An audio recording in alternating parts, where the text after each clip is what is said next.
ৰাজৰ বাবে ৰাজাক হত্যা কৰিলে সোণমে ৰাজ সোণমৰ প্ৰেম কাহিনীত ভুক্তভোগী হ'ল ৰাজা ৰাজক আৰত ৰাখি মেঘালয়ত ৰাজাক হত্যাৰ ব্লুপ্ৰিণ্ট ৰচিছিল সোণমে হনিমুনৰ বাবে মেঘালয়লৈ গৈ স্বামী ৰাজা ৰঘুবংশীক হত্যা কৰা সোণম ৰঘুবংশীৰ খবৰে তুলপাৰ লগাইছে সমগ্ৰ দেশ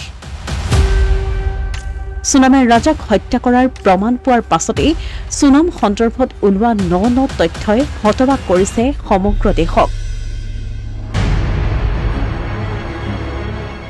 এই হত্যাকাণ্ডৰ আঁৰৰ কাৰণ সোণম আৰু ৰাজ কুশৱাহাৰ পৰকীয়া প্ৰেমৰ সম্পৰ্ক বুলি সন্দেহ কৰিছে আৰক্ষীয়ে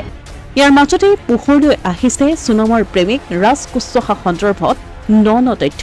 পিছে কোন এই ৰাজ কুশৱাহা যাৰ বাবে সদ্য বিবাহিতা সোণমে নিজৰ স্বামীকো হত্যা কৰিবলৈ কুণ্ঠাবোধ নকৰিলে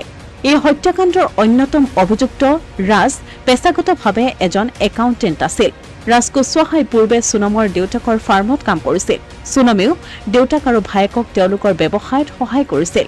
ইয়াৰ জৰিয়তে ৰাজ কুশৱাহাৰ সৈতে ঘনিষ্ঠ সম্পৰ্ক গঢ় লৈ উঠে সোণমৰ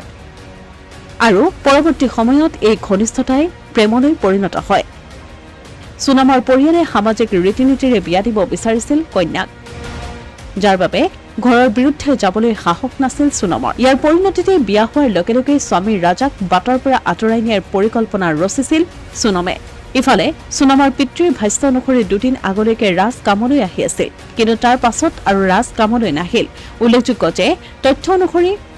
বিয়া হোৱাৰ পাছতো ঘণ্টাৰ পাছত ঘণ্টা ধৰি ৰাজৰ সৈতে কথা পাতিছিল সোণমে সোণমৰ ফোন ডিটেইলৰ জৰিয়তে এই তথ্য ফাদিল হোৱাত আৰক্ষীৰ সন্দেহ উপজে ইয়াৰ পাছতে মেঘালয় আৰক্ষীয়ে তেওঁৰ বিষয়ে ইন্দোৰ আৰক্ষীক অৱগত কৰে আৰু অৱশেষত সোমবাৰে ওলাই পৰে সমগ্ৰ ঘটনাৰ প্ৰকৃত ৰহস্য